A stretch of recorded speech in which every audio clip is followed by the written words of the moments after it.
Hello everyone and welcome to the next lecture. तो पिछली class में हम लोगों ने बैंक रिकन्सिलिएशन स्टेटमेंट का टॉपिक स्टार्ट कर लिया था और उसमें हमने देखा था कि बैंक रिकन्सिलिएशन स्टेटमेंट है, वो फॉर्मेट है जिसमें हम लोग रिकंसाइल करते हैं, एडजस्ट करते हैं वो वेरिएशंस जो होती हैं between cash book and passbook. साथ ही में हम लोगों ने सीख लिया था कि दो तरीके का बैलेंस रह सकता है, कैश बुक का भी और पासबुक का भी, जो था डेबिट बैलेंस और credit balance.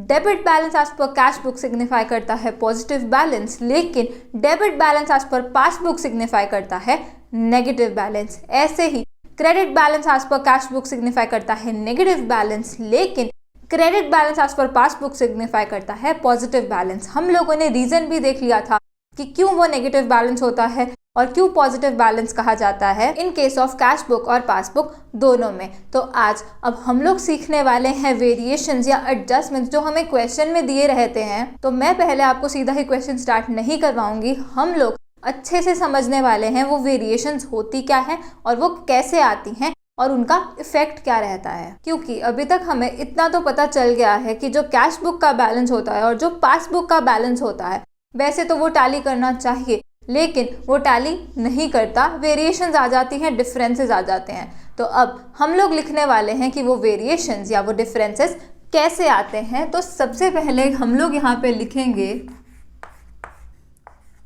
causes of differences in cash book and passbook. क्या क्या डिफरेंसेस होते हैं कैश बुक और पासबुक में, पर पहले देखने वाले हैं कैसे वो डिफरेंसेस होते हैं, कॉज क्या है उन डिफरेंसेस या उन वेरिएशंस की। तो यहाँ पे हम लोग क्या करेंगे, हम लोग दो एरोज निकालेंगे।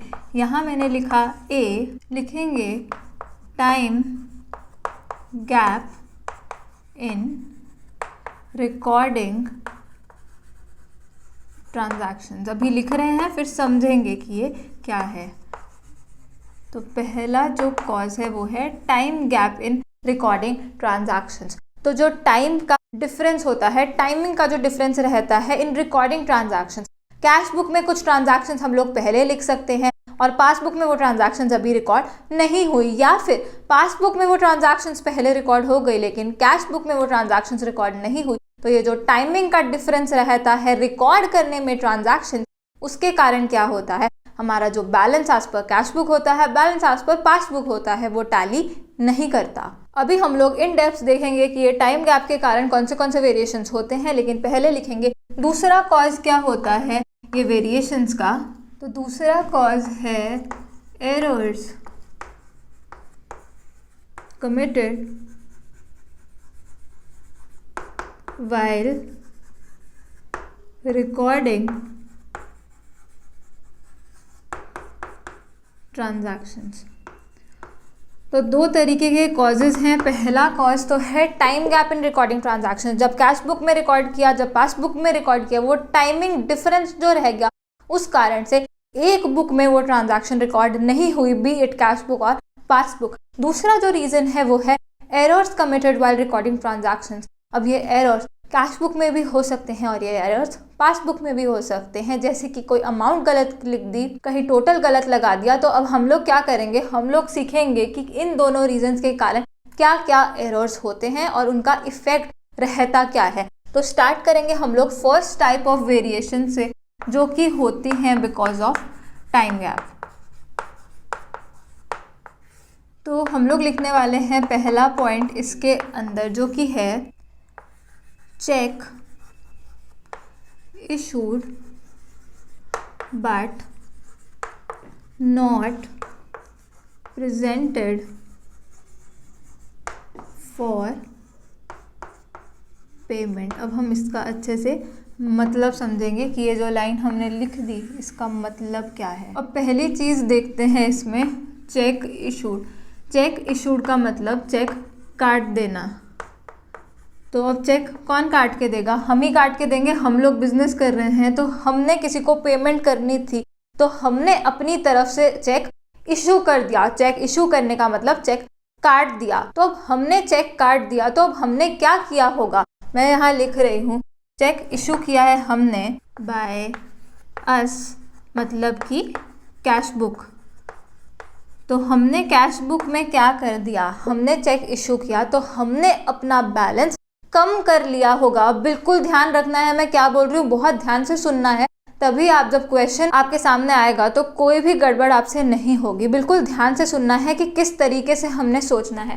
तो चेक इशू किया किसने, कैश बुक से हमने चेक इशू किया होगा। हमने चेक इशू किया है तो कैश बुक में हमने क्या किया होगा, हमने अपना जो बैलेंस है बैंक का वो कम कर लिया होगा। बहुत इजी सी चीज, चेक इशू करना मतलब चेक काट देना, जिसको पैसे देने थे उसके अगेंस्ट हमने चेक इशू कर दिया, तो इसका मतलब होता है चेक काट देना। जिससे क्या हुआ, हमने अपना बैलेंस उसी टाइप कम कर लिया। तो बैलेंस हमने कम किया, तो यहाँ मैं हिंदी में ही लिख रही हूँ पहले, ताकि सबको अच्छे से समझ में आए और जब बाद में आप क्वेश्चन कर रहे हो तो आपको सही से सोचने का तरीका पता हो। तो यहाँ मैंने लिखा बैलेंस हमने कम कर दिया होगा। अब बैलेंस कम कर दिया किसके अंदर, कैश बुक के अंदर। कैश बुक की दो साइड्स, डेबिट साइड और क्रेडिट साइड। डेबिट साइड में रिसिप्ट्स आती हैं, क्रेडिट साइड में पेमेंट्स आती हैं। तो यहाँ पर ये पेमेंट करी है, हमने अपना बैंक बैलेंस कम किया है। जब बैंक बैलेंस कम होता है तो हम क्या करते होते हैं, कैश बुक में हम उसे क्रेडिट करते हैं, जो कि चीज़ हमें अच्छे से पता है। तो बैलेंस कम कैसे किया, हमने क्रेडिट किया है क्या, bank column of cash book. तो ये चीज़ सभी को समझ आ जानी चाहिए कि चेक इशू कर दिया, हमने चेक इशू किया तो हमने क्या किया है, कैश बुक पे हमने क्रेडिट किया होगा bank column of cash book, क्योंकि हमारा जो बैलेंस है वो हमने सोच लिया कि कम हो गया। अब आगे देखते हैं क्या लिखा है, but not presented for payment. लेकिन असल में क्या हुआ, नॉट प्रेजेंटेड फॉर पेमेंट का मतलब यहाँ पे आप लोग लिख लो हिंदी में, जमा नहीं करवाया। तो इसमें हुआ क्या है, चेक हमने तो काट दिया है, हमने अपनी तरफ से बैलेंस कम भी कर लिया, लेकिन एक्चुअल में क्या हुआ है, हमने जमा तो कराया नहीं वो चेक। तो जमा हमने नहीं कराया तो क्या बैंक ने बैलेंस कम किया होगा हमारा, बैंक का, उसने बैलेंस कम नहीं किया होगा। तो बैंक ने क्या किया, but not presented for payment, तो ये बैंक ने क्या किया होगा, नथिंग। तो बैंक कुछ भी नहीं करेगा, क्योंकि बैंक कब हमारा बैलेंस डेबिट करेगा। डेबिट क्यों करेगा बैंक, बैंक की चलती है उल्टी मेथोडोलॉजी। जैसे कि कैश बुक में क्रेडिट का मतलब माइनस है, वैसे ही पासबुक में क्या होता है, डेबिट का मतलब माइनस होता है। तो हमारा इससे बैलेंस एक्चुअल में कम होना चाहिए था। तो बैंक डेबिट कब करता है, बैंक तब डेबिट करता है जब वो एक्चुअल में प्रेजेंट कर दिया जाता है फॉर पेमेंट। लेकिन यहाँ पर it is not presented for payment, इसलिए बैंक अभी यहाँ पर कुछ भी नहीं करेगा। तो इतना ही आपको पता होना चाहिए, एक पर्टिकुलर डिफरेंस है आपके पास, उस डिफरेंस का आपको मतलब पता होना चाहिए। जैसे कि यहाँ है check issued but not presented for payment, इसका मतलब है कि हमने तो चेक इशू कर दिया है, हमने चेक काट दिया है, लेकिन अभी वो जमा नहीं कराया, it is not presented for payment. तो हुआ क्या होगा, फिर हमें पता होना चाहिए कि उस ट्रांजैक्शन के कारण कैश बुक में क्या हुआ होगा और पासबुक में क्या हुआ होगा। तो कैश बुक में क्या हुआ होगा, हम लोगों ने बैलेंस कम कर दिया होगा, हम लोगों ने क्रेडिट कर दिया होगा bank column of cash book में। क्यों क्रेडिट किया होगा, क्योंकि बैलेंस हमने मान लिया हमारा कम हो गया, क्योंकि हमने तो चेक इशू कर दिया है। लेकिन बैंक अपनी पासबुक में क्या करेगा, बैंक अपनी पासबुक में कुछ भी नहीं करेगा, because it is not presented for payment. तो असल में यहाँ हमें समझना पड़ेगा कि एक्चुअल में जो इफेक्ट होता है वो दोनों ने ही सेम करना है, दोनों को ही बैलेंस कम करना था। इसके लिए जो बैलेंस कम करना है वो क्रेडिट होता है, क्योंकि कैश बुक में जो कम करने वाली साइड है, जो पेमेंट वाली साइड है, वो क्रेडिट साइड है। और बैंक को भी इसको डेबिट करना होगा, क्योंकि विड्रॉल के लिए हम डेबिट वर्ड यूज करते हैं। तो जब कम करना है तो क्या बैंक क्या करता होता है, डेबिट करता है। ये भी कम करेगा, लेकिन ये आगे चल के कम करेगा जिस दिन ये चेक प्रेजेंट हो जाएगा फॉर पेमेंट। तो ये जो टाइम गैप का डिफरेंस आया, इसके कारण क्या होता है, जो हमारा balance as per cash book और बैलेंस एज पर पासबुक होता है वो टैली नहीं करता होता। तो इसका नेट इफेक्ट क्या रहेगा, अभी के लिए यहाँ पर लिखो कि जो कैश बुक है उसका बैलेंस कम दिखेगा। ऑब्वियस सी बात है, क्योंकि उसने ज़्यादा माइनस कर दिया, इसने एक पर्टिकुलर चीज़ माइनस नहीं करी, इसने ऑलरेडी माइनस कर दी है, बैलेंस कम कर दिया है। तो अब यहाँ क्या दिखेगा, यहाँ लिखो cash book will show a reduced balance। Cash book में जो बैलेंस दिख रहा होगा इस पर्टिकुलर ट्रांजैक्शन के कारण कैश बुक में रिड्यूस्ड बैलेंस दिखेगा इस ट्रांजैक्शन के कारण। अब हम लोगों ने क्या करना होता है, जब हम बैंक रिकंसिलिएशन स्टेटमेंट बनाते हैं तो कुछ चीज़ें ऐड होती हैं, कुछ चीज़ें माइनस होती है। एक पर्टिकुलर ट्रांजैक्शन को देख के अगर आप डिसीजन लेना चाहते हो कि उसे ऐड करना है कि माइनस करना है, तो वो बिल्कुल गलत मेथोडोलॉजी है। आपने क्रैमिंग बिल्कुल भी नहीं करनी। हम लोग क्या करेंगे, प्रॉपर सही तरीका सीखेंगे बैंक रिकंसिलिएशन स्टेटमेंट बनाने का। तो अभी के लिए एक पर्टिकुलर ट्रांजैक्शन को देख के आपको सिर्फ इतना पता चलना चाहिए कैश बुक में क्या हुआ होगा, पासबुक में क्या हुआ होगा और उस कारण एक इफेक्ट क्या आ रहा होगा। जैसे यहाँ पे पता चला कि cash book will show a reduced balance. Add और सब्ट्रैक्ट जब वहाँ पे करना है वो डिपेंड करेगा एक और चीज़ पे कि कौन सही है और कौन गलत है, जो कि हम आगे चल के सीखेंगे। तो उस हिसाब से प्रॉपर डिसीजन लिया जाएगा कि उस पर्टिकुलर चीज़ का जो इफेक्ट है उसे ऐड करना है कि माइनस करना है, डिपेंडिंग अपॉन क्वेश्चन में कैश बुक ठीक है कि पासबुक ठीक है। तो अब जैसे ही आपको ये वाली ट्रांजैक्शन दिखेगी, ये वाला डिफरेंस दिखेगा, check issued but not presented for payment, आपको समझ आना चाहिए कैश बुक में क्या किया हुआ है, हमने बैलेंस कम किया हुआ है, लेकिन पासबुक में बैलेंस कम नहीं हुआ। तो कैश बुक क्या दिखाएगी, एक रिड्यूस्ड बैलेंस दिखाएंगी। नेक्स्ट ट्रांजैक्शन पे चलेंगे हम लोग। Checks paid into bank for collection but not yet credited by bank. फिर से अच्छे से समझेंगे यहाँ पे ये लिखा क्या हुआ है। तो अब checks paid into bank for collection, हम लोगों ने कुछ चेक्स दे दिए हैं बैंक को फॉर कलेक्शन, मतलब कि जो हमारे कस्टमर्स हैं उन्होंने हमें चेक दिया तो हमने क्या किया, बैंक में जमा करवा दिए हैं वो चेक। तो checks paid into bank for collection का मतलब लिखेंगे यहाँ जमा करवा देना। तो हम लोगों ने क्या किया है, चेक्स हमने जमा करवा दिए हैं बैंक में फॉर कलेक्शन, ताकि बैंक जाके वो पैसे कलेक्ट कर लाए। उस पर्टिकुलर कस्टमर ने जिसने हमको पैसे देने थे उसने हमें चेक दिया, तो हमने वो चेक को जमा करवा दिया बैंक के साथ, उसको हम बोलते हैं checks paid into bank for collection. क्योंकि आगे चल के वो जो अमाउंट है वो कलेक्ट कौन करके लाएगा, बैंक कलेक्ट करके लाएगा। तो उसके लिए हमने डिपॉजिट करवा दिए या जमा करवा दिए वो चेक्स। आगे लिखा हुआ है यहाँ पे but not yet credited bye the bank. Bank credit क्यों करेगा, क्रेडिट इसलिए करेगा जब चेक हमने अपना कलेक्ट करने के लिए भेजा, जमा करवाने के लिए भेजा, मतलब कि वो अमाउंट हमारी ले आए, तो उसे क्या करना है, हमारी वो अमाउंट बढ़ानी है। तो बढ़ाता कैसे है, वो क्रेडिट करता होता है बैंक हमारे बैंक के बैलेंस को बढ़ाने के लिए। तो इसलिए उसने क्या किया, हमारा बैंक का बैलेंस क्रेडिट करना मतलब बढ़ाना। क्योंकि हमने पिछले लेक्चर में देख लिया है कि बैंक कब क्रेडिट करता है, जब बैलेंस इंक्रीज करना हो तब वो क्रेडिट करता है, और जब बैंक ने बैलेंस रिड्यूस करना होगा वो क्या करेगा, वो डेबिट करेगा, उल्टा चलेगा वो हमसे। तो क्रेडिटेड का मतलब है बढ़ाना। तो यहाँ हुआ क्या है, but not yet credited by bank, मतलब कि बैंक ने बैलेंस, हमारा जो बैंक वाला बैलेंस है वो नहीं बढ़ाया। तो आप समझते हैं यहाँ किया क्या होगा।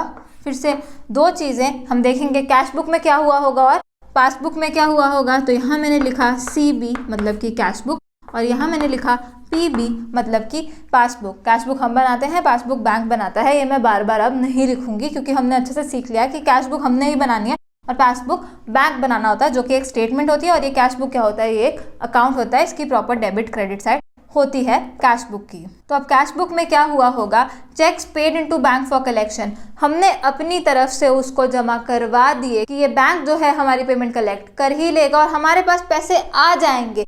तो हमारे पास पैसे आ जाएंगे उन चेक्स के, तो हमने अपना बैलेंस बढ़ा लिया होगा। तो कैश बुक ने बैलेंस बढ़ा लिया होगा। कैश बुक बैलेंस कैसे बढ़ाती है, डेबिट करके, डेबिट करता होता है कैश बुक में जब हमने इंक्रीज करना होता है बैलेंस। तो कैश बुक में क्या हुआ होगा, हमने बैलेंस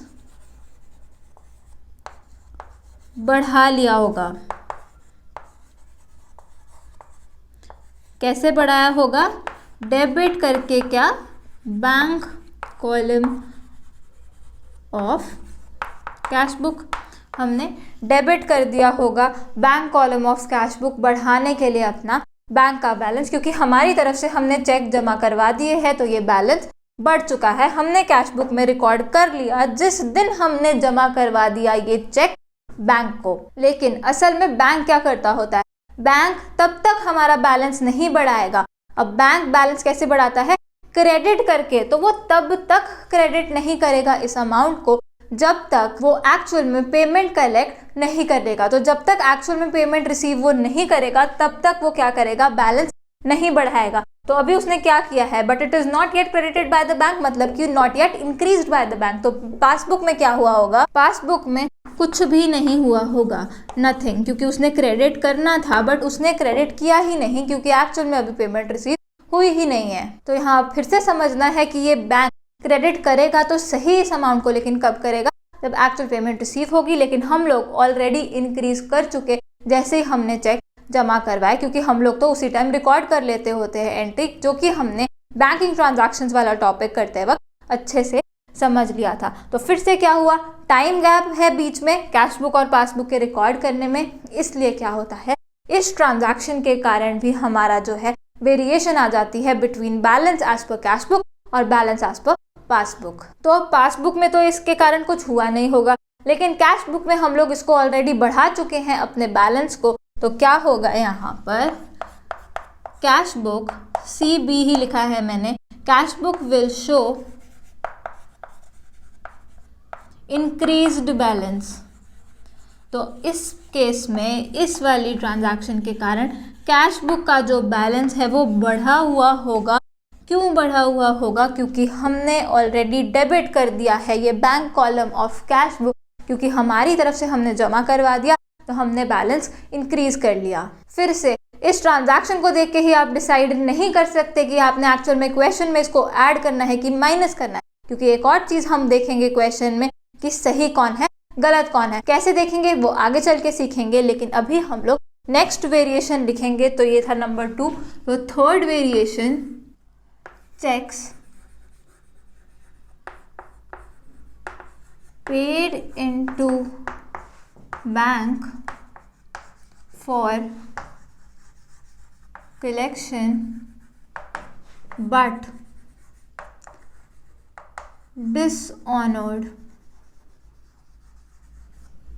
बाय बैंक। फिर से इसका हम लोग पहले मतलब समझेंगे। तो यहाँ लिखेंगे हम लोग, फिर से ये वाली लाइन तो सेम ही है, checks paid into bank for collection.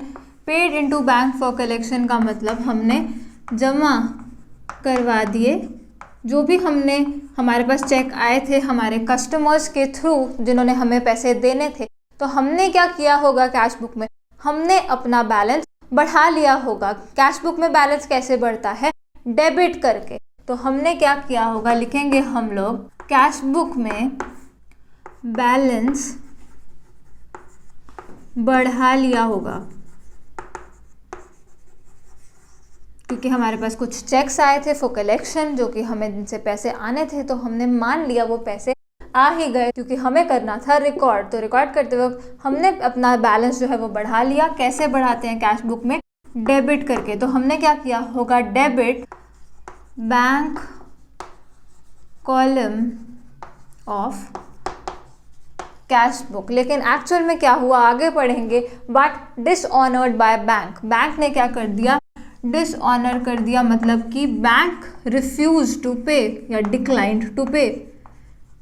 Bank ने हमें वो पैसे नहीं दिए। क्यों नहीं दिए, हमें अच्छे से पता है डिसऑनर क्या होता है चेक का। हमने बैंकिंग ट्रांजैक्शंस वाले टॉपिक में ये चीज़ भी सीख ली थी कि डिसऑनर ऑफ चेक का मीनिंग क्या होता है। जब इनसफिशिएंट फंड्स होते हैं हमारे अकाउंट में, या फिर कोई ऑल्ट्रेशन होती है, या और भी रीजंस रहते हैं जिस कारण से जो चेक है वो क्लियर नहीं हो पाता और बैंक रिफ्यूजेस टू पे, उसे हम बोलते हैं डिसऑनर ऑफ चेक। तो अब बैंक ने क्या कर दिया, डिसऑनर कर दिया इस चेक को। तो बैंक ने पासबुक में क्या किया होगा, वैसे तो उसे भी बैलेंस बढ़ाना चाहिए था क्योंकि हमने उसको ये चेक दिए थे कलेक्शन करने के लिए, तो उसको बैलेंस बढ़ाना चाहिए था, बट एक्चुअल में वो डिसऑनर हो गया तो उसने बैलेंस नहीं बढ़ाया होगा, तो बैंक ने कुछ भी नहीं किया होगा। तो हम लोग लिखेंगे पासबुक में क्या हुआ होगा, नथिंग। पासबुक में कुछ भी नहीं हुआ क्योंकि डिसऑनर हो गया ये वाला चेक। तो अब हुआ क्या, हमने तो अपना बैलेंस बढ़ा लिया लेकिन पासबुक ने तो बैलेंस नहीं बढ़ाया, तो इसके कारण क्या हुआ होगा, cash book will show increased balance. इसके कारण जो कैश बुक का बैलेंस है वो ज़्यादा दिखेगा हमें क्योंकि उसने क्या किया है, ऑलरेडी बढ़ा लिया है बैलेंस। फिर से याद दिलाऊंगी कि यहाँ पे इसको देख के हम कोई भी डिसीजन नहीं ले सकते, क्वेश्चन में आगे एक और चीज़ देखनी पड़ेगी फिर ही जाके हम लोग डिसीजन ले पाएंगे। तो नेक्स्ट लिखेंगे हम लोग यहाँ पर कि और कौन से वेरिएशंस हो सकते हैं। तो नेक्स्ट है इंटरेस्ट अलाउड बाय बैंक। तो अब interest allowed by the bank का मतलब हमें पता है, बैंक ने इंटरेस्ट अलाउ किया, मतलब कि बैंक ने इंटरेस्ट पे किया। बैंक इंटरेस्ट पे करता है इन केस ऑफ सेविंग्स अकाउंट, तो बैंक ने इंटरेस्ट अलाउ कर दिया, मतलब यहाँ लिख देते हैं इंटरेस्ट पेड बाय बैंक, उसने पे किया है हमें। तो अब हुआ क्या होगा, फिर से हम लोग लिखेंगे कैश बुक और पासबुक। बैंक ने इंटरेस्ट हमें पे किया, तो बैंक ने क्या किया होगा, बैंक ने तो हमारा जो बैलेंस है वो बढ़ा दिया होगा क्योंकि इंटरेस्ट अलाउ किया है, इंटरेस्ट पे किया है बैंक ने, हमें पे किया है, तो हमारा बैंक का बैलेंस बढ़ा दिया होगा। तो यहाँ लिखेंगे बैलेंस बढ़ा दिया। तो बैंक बैलेंस कैसे बढ़ाता होता है, बैंक बैलेंस बढ़ाता होता है क्रेडिट करके।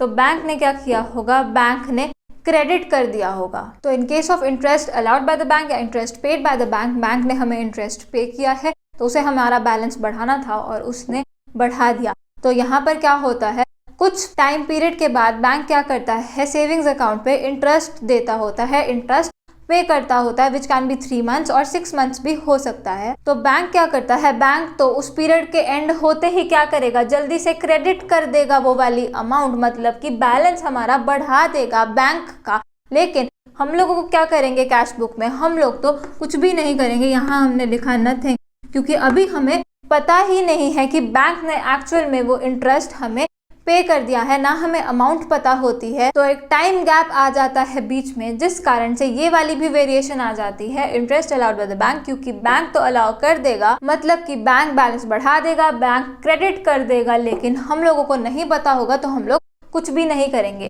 तो अब इसके कारण होगा क्या, passbook will show increased balance.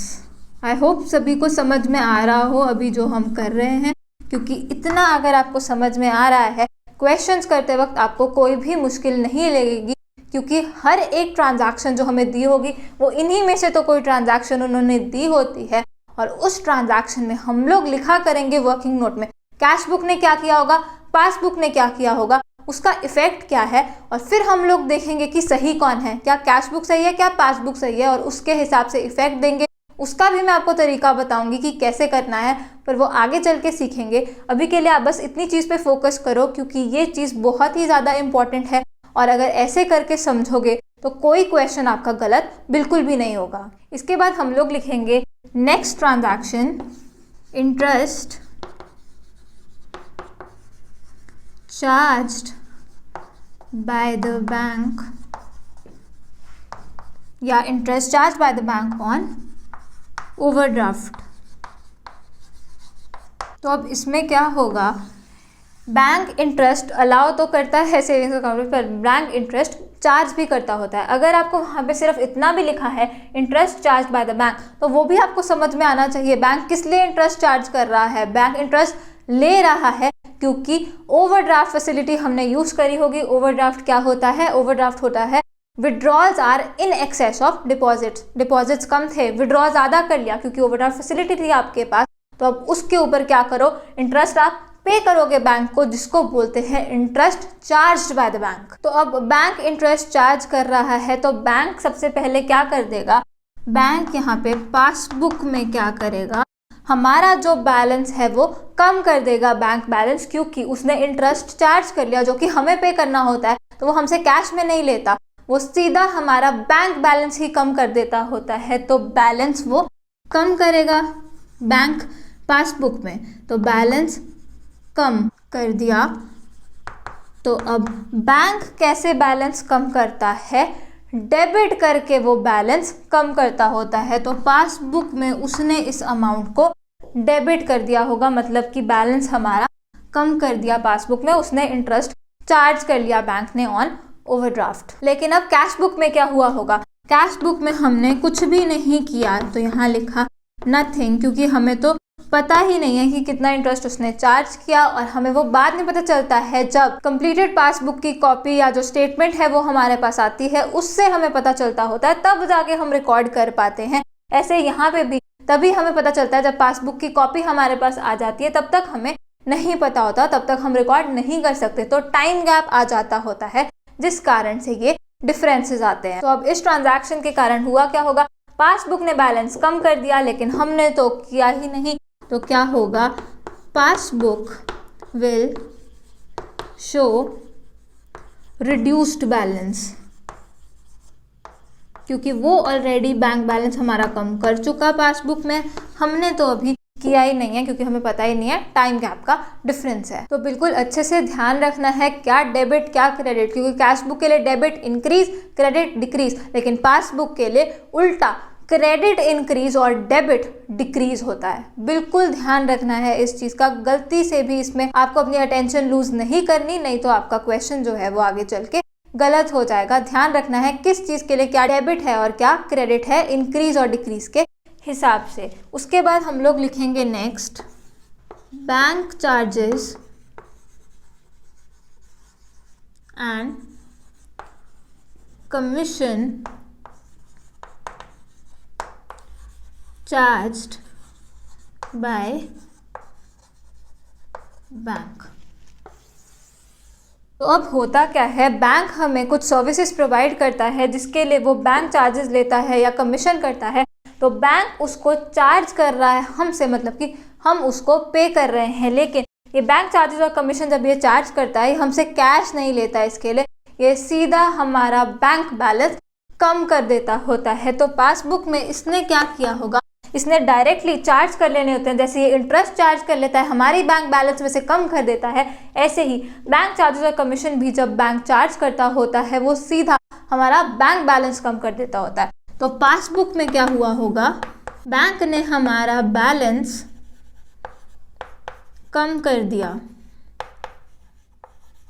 ये चीज़ें चार्ज करके। तो बैंक कैसे कम करता होता है बैलेंस, वो करेगा डेबिट, क्योंकि जब डिक्रीज करना होगा तो बैंक डेबिट करता होता है, तो उसने हमें कर दिया होगा डेबिट। लेकिन कैश बुक में हमने क्या किया होगा, हमें तो पता ही नहीं है, तो कैश बुक में हमने कुछ भी नहीं किया होगा, हमें बाद में चल के पता चलेगा जब हमारे पास बैंक स्टेटमेंट आ जाएगी कि बैंक ने कुछ बैंक चार्जेस या कमीशन चार्ज करी हैं। तो कैश बुक में कुछ भी नहीं किया होगा, पासबुक में ऑलरेडी बैलेंस कम कर दिया है डेबिट करके, तो होगा क्या, passbook will show reduced balance. इस चीज़ के कारण क्या होगा, पासबुक हमारी रिड्यूस्ड बैलेंस दिखाएगी क्योंकि बैंक ने ऑलरेडी ये माइनस कर लिया। तो सबसे पहले आप लोग इतना नोट करें और उसके बाद हम लोग आगे की जो डिफरेंसेस हैं वो देखते हैं।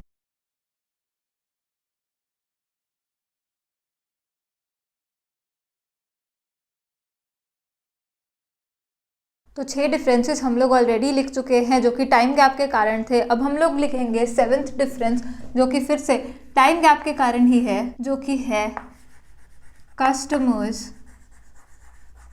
डायरेक्टली डिपॉजिटेड इनटू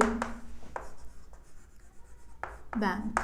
पहले हम लोगों ने वो ट्रांजैक्शन देख ली जिसमें क्या हुआ, ये जो कस्टमर्स थे इन्होंने हमें चेक दे दिया और वो चेक आगे चल के हमने जमा करवा दिया, जिसको बोला था checks paid in for collection. लेकिन अब इस केस में क्या हुआ, कस्टमर्स जाके डायरेक्टली डिपॉजिट करवाया इनटू बैंक, मतलब कि सीधा जाकर उन्होंने जो चेक था वो दे दिया। उससे क्या हुआ, हमारा जो बैंक बैलेंस है वो डायरेक्टली बढ़ गया, पर हमें अभी उसके बारे में नहीं पता, पर बैंक को तो पता है। बैंक में जाके कस्टमर ने डायरेक्टली डिपॉजिट करवा दिया, तो पासबुक में क्या हो गया होगा, पासबुक में हमारा जो बैलेंस है वो बढ़ा दिया होगा।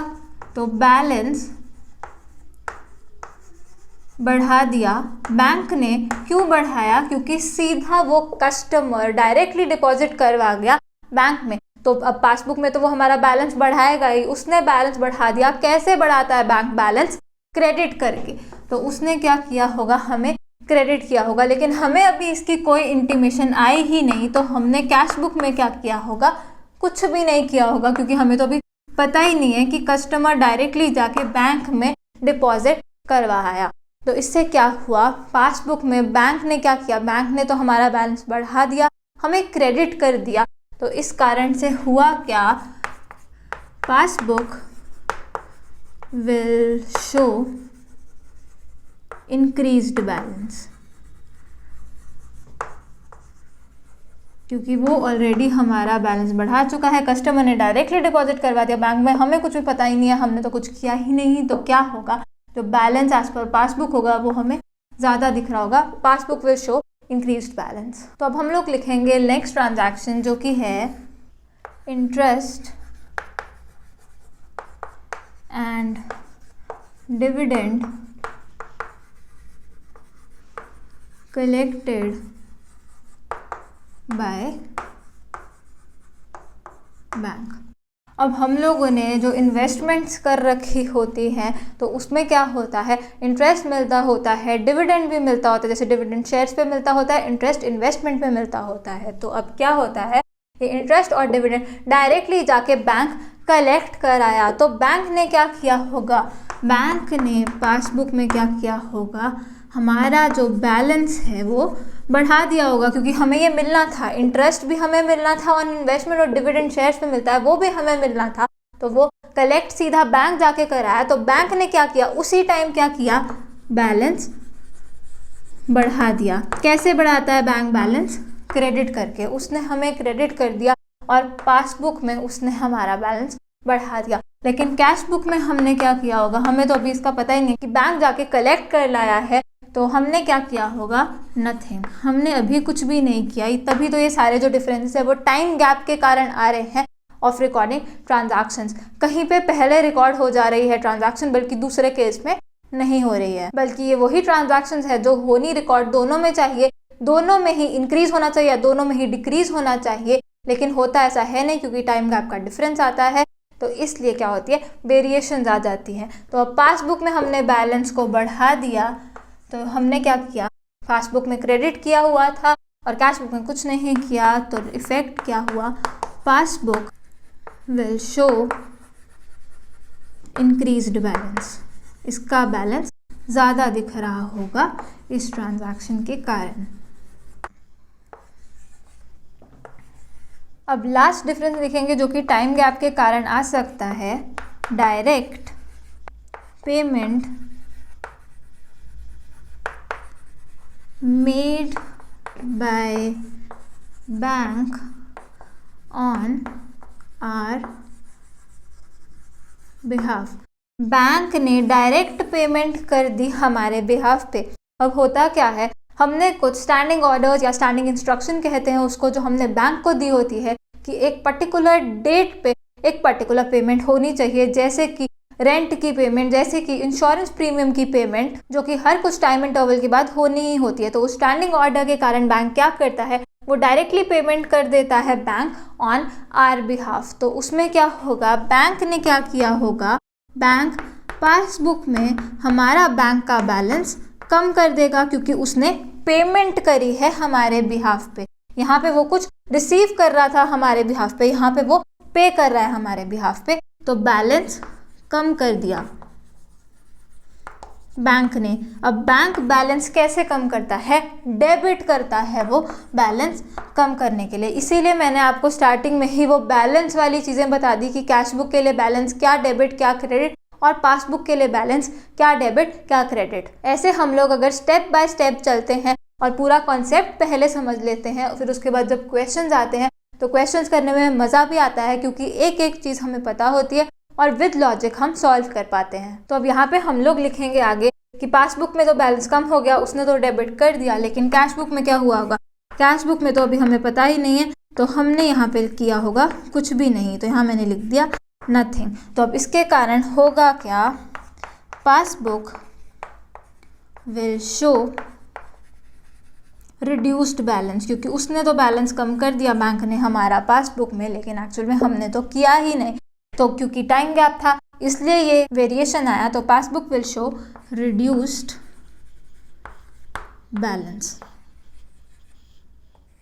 तो ऐसे करके टाइम गैप के कारण जो जो वेरिएशंस आते हैं वो हमने सारी ही कवर कर लिए हैं। ये सारी चीज़ें ही आपको देखने को मिलेगी जब हम क्वेश्चन करेंगे। तो उसके बाद हमने नेक्स्ट चीज़ लिखी थी कि एरर्स। पहला रीज़न था टाइम गैप, टाइम गैप वाला हमने सब कुछ कवर कर लिया है। और अब हम लोग देखेंगे कि एरर्स क्या क्या हो सकते हैं जिस कारण से ये जो हमें बैंक रिकन्सिलिएशन स्टेटमेंट है ये बनानी पड़ती है। तो यहाँ मैंने लिखा एरर्स। तो अब एरर्स के भी दो पार्ट्स हो सकते हैं। पहला, गलती हम भी कर सकते हैं, और दूसरा, गलती बैंक भी कर सकता है। तो हमारी गलतियां और बैंक की गलतियों के कारण भी जो वेरिएशन होता है वो आ जाता है, जिस कारण से balance as per cash book, balance as per passbook वो टैली नहीं करता। तो लिखेंगे हम लोग एरर्स कमिटेड बाय अस, और दूसरा क्या होगा? Errors committed by bank. तो हम लोग कहाँ पे एरर्स करेंगे? हम लोग क्या बनाते हैं? कैश बुक बनाते हैं।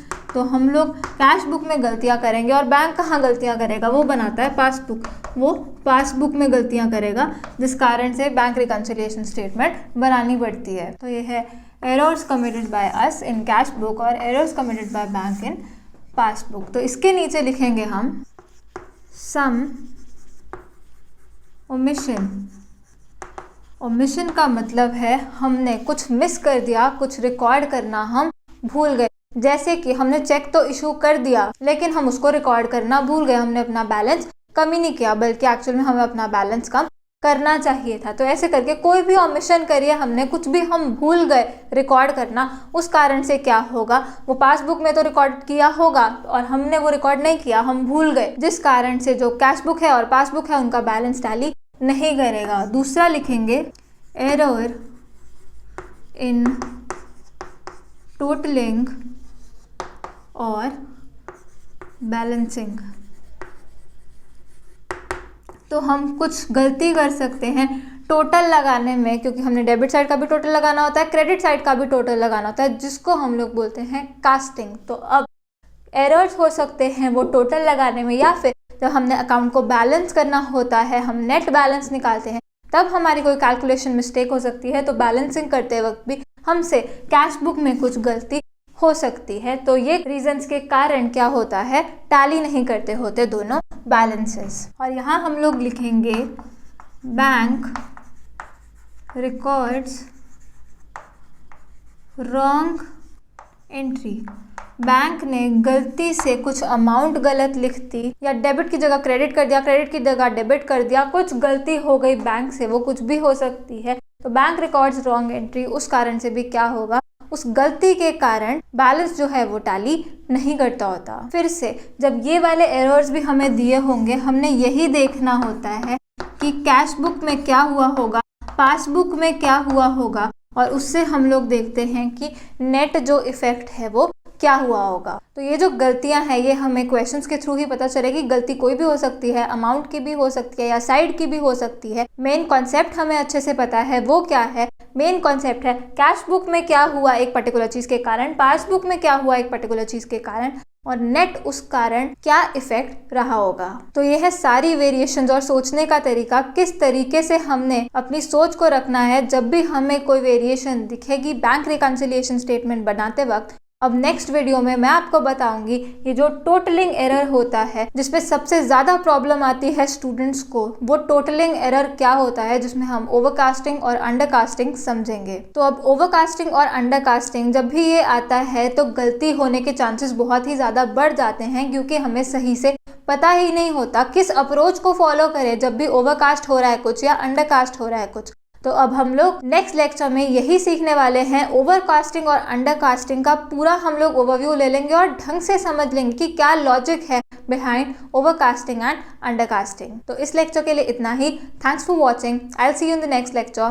Keep smiling and keep learning. Bye bye.